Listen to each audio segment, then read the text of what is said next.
नमस्कार, मैं हूं पूजा त्रिपाठी। नमस्कार, मैं हूं पल्लवी। आप देख रहे हैं मिड कैप बाजार। एक दायरे में फिलहाल मार्केट है, लेकिन हल्की फुल्की खरीदारी मिड कैप शेयरों में देखने को मिल रही है। सिलेक्टिव स्टॉक्स में बाइंग आज देखने को मिली है। एनर्जी शेयरों में तेजी है, खासतौर पर रिलायंस एक शानदार तेजी के साथ 9 साल की ऊंचाइयों के आसपास ट्रेड कर रहा है। साथ ही फार्मा शेयरों में आज तेजी देखने को मिल रही है, जिसमें टोरेंट फार्मा जैसे स्टॉक शामिल है। सिलेक्ट आईटी और एफएमजी शेयरों में भी आज अच्छा रुझान है, लेकिन मिड कैप के कुछ गेनर्स देख लेते हैं, जहां पर आज स्ट्रॉन्ग बाइंग देखने को मिल रही है। जीएमआर इंफ्रा ऑलमोस्ट 5.5% की बढ़त के साथ ट्रेड कर रहा है। इसके साथ ही एल्केम लैब्स में भी 4% की मजबूती देखने को मिल रही है। मैरिको भी 3% ऊपर है। Petronet, NALCO, Torrent pharma, Rajesh export जैसे स्टॉक्स हैं मिड कैप में, जहां पर 2.5 से 3% तक की तेजी देखने को मिली है। लेकिन मिड कैप के कुछ लूजर्स की बात करें तो आज आईडीबीआई बैंक ऑलमोस्ट 2.5% नीचे है। साथ ही इमामी में भी आज 2.5% की कमजोरी देखने को मिल रही है। Apollo hospital, Exide, Motilal Oswal, Tata chemical जैसे स्टॉक्स हैं, जहां पर 2% तक की कमजोरी देखने को मिल रही है। आपको भी किसी शेयर पर सवाल पूछना है तो तरीका आपको बता दें। आपको टोल फ्री नंबर्स पर कॉल करना होगा अपने सवाल पूछने के लिए, या फिर सोशल मीडिया के जरिए भी जुड़कर आप अपने सवाल पूछ सकते हैं। यानी फेसबुक पर जाकर जी बिजनेस के पेज पर जाएं, वहां पर अपनी क्वेरी पोस्ट करनी है। व्हाट्सएप के जरिए भी आप अपने सवाल हम तक पहुंचा सकते हैं। हमारे साथ आज के एक्सपर्ट राजेश तांबे मौजूद भी है। राजेश जी, बहुत बहुत स्वागत है कार्यक्रम में आपका। कई दर्शक हैं जो अपना सवाल पूछना चाह रहे हैं। इस वक्त फोन लाइन पर राजकुमार जुड़े हैं सूरत से। राजकुमार जी नमस्कार, पूछिए क्या सवाल है आपका। मैडम मेरे पास जशवंत फार्मा के शेयर हैं 100, तो उसमें क्या टारगेट रहेगा? 1 साल किस लेवल पर खरीदे जशवंत फार्मा आपने? लेवल तो 197 के आसपास है शायद। ठीक है राजेश तांबे जी, आज फार्मा शेयरों में बढ़त भी देखने को मिली है। जशवंत फार्मा ऑलमोस्ट 2.5% बढ़त के साथ ट्रेड कर रहा है। इनकी खरीद 207 की है। लॉन्ग रन में कैसा लगता है शेयर आपको? यहाँ पे मैं ये कहूँगा राजकुमार जी, ऑलरेडी इसने बड़ा अच्छा रनअप किया हुआ है। It is already at a very high price. और मैं हमेशा कंपनी का टर्नओवर देखता हूँ, प्रॉफिटेबिलिटी देखता हूँ, और उसके बाद फिर न्यू ड्रग्स क्या लॉन्च कर रहे हैं वो देखता हूँ। क्योंकि जब आप न्यू ड्रग्स लॉन्च कर रहे हैं तो वो अंडर पेटेंट आता है, तो वहाँ पे मैं देखता हूँ कि कंपनी की क्या ग्रोथ स्टोरी है। तो यहाँ पे लिमिटेशंस हैं। Please understand there is a limitations, तो you can not go beyond a point. तो यहाँ पे आप इसको प्रॉफिट बुक करिए and say good bye to the share.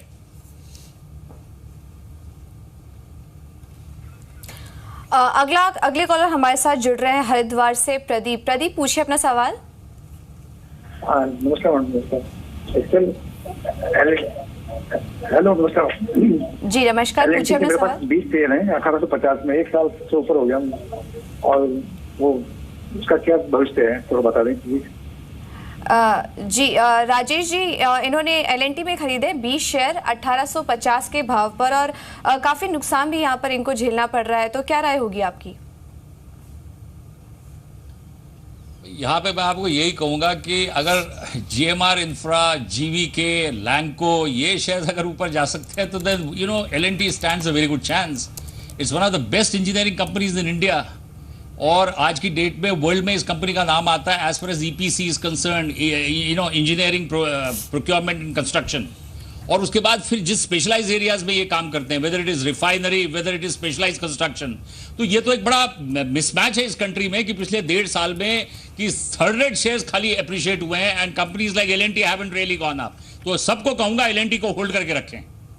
Right, fundamentally एक स्ट्रॉन्ग बेट हो सकता है, लंबी अवधि के लिए आप इसमें बने रहें। फोन लाइन पर अब्दुल है, पुणे से जुड़े हैं। अब्दुल जी नमस्कार, पूछिए क्या सवाल है आपका। नमस्कार मैडम जी।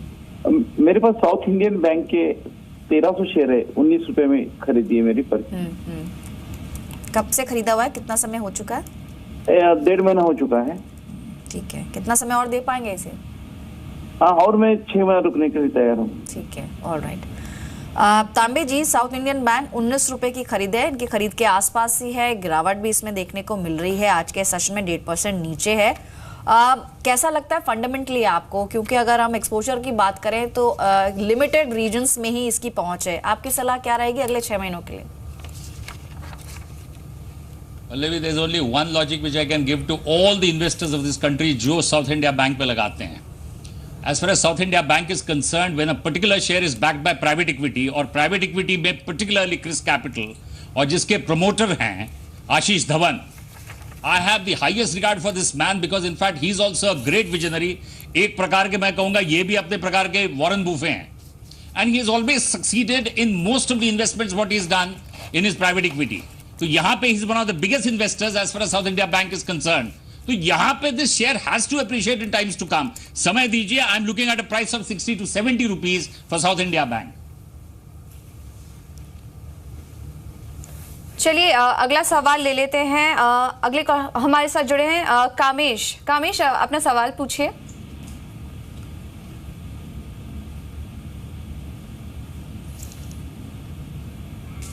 कामेश, आपको हमारी आवाज आ रही है? चलिए उनका सवाल हम ले लेते हैं. हम सवाल हमारे पास आ चुका है. उन्होंने 200 शेयर सन फार्मा के लिए हैं 683 के भाव पर. राजेश जी, इसमें क्या राय होगी? सन फार्मा इन्होंने 200 के भाव पर खरीदा था और इस वक्त 678 ये प्राइस चल रहा है, तो क्या राय होगी सन फार्मा में? पूजा, यहाँ पे basic problem with Sun Pharma is the merger of Ranbaxy with it. तो यहाँ पे जब आप इसको मर्जर करते हैं तो प्लीज अंडरस्टैंड, इंटीग्रेशन करने में बहुत बड़ा समय लगता है. It is not a very short period of time, क्योंकि जब आप एक बड़ी कंपनी को अपनी कंपनी में मर्ज करते हैं तो there are lots of problems. I am sure in fact Dilip Sanghvi will work out on to it. He is one of the finest entrepreneurs and one of the finest businessmen as far as the pharmaceutical sector is concerned. Continue to hold Sun Pharma. Alright, Sun Pharma में बने रहने की सलाह है. 677 का स्तर आज देखने को मिल रहा है. फोन लाइन पर सुरेंद्र है शिलोंग से. सुरेंद्र जी नमस्कार, पूछिए क्या सवाल है आपका? नमस्कार जी. जी हेलो जी नमस्कार, अपना सवाल बताएं. वेलिस्पन इंडिया 67 पे 1000. 67 पर आपने 1000 शेयर्स लिए हुए हैं. कब से खरीदा हुआ है? फिलहाल तो आपको एक अच्छा खासा मुनाफा हो गया है.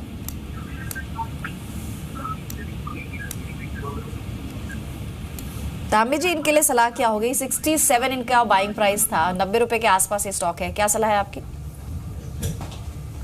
मैं तो ये कहूंगा Pallavi, for to all the people from the house of BKG, who's popularly known as BKG, the chairman of the company, BK Goenka, I would suggest that in fact his wife Dipali is also a very dynamic entrepreneur, and they've been able to resolve as far as that cotton problem was concerned, क्योंकि अभी इन्होंने कुछ association बनाया था Swiss cotton का.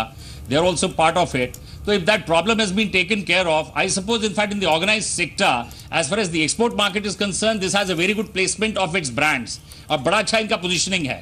और जब भी आप देखेंगे कि स्टील इंडस्ट्री भी बड़ा अच्छा जब पिकअप आता है डिमांड में, particularly in the oil and gas sector, the other division, the steel pipe division will also do well. तो जिनके पास दोनों कंपनीज के शेयर्स हैं, whether it is pipe division और whether it is the terry towel, continue to hold the stock Welspun. Very good जी. तो Welspun India में होल्ड करने की राय होगी.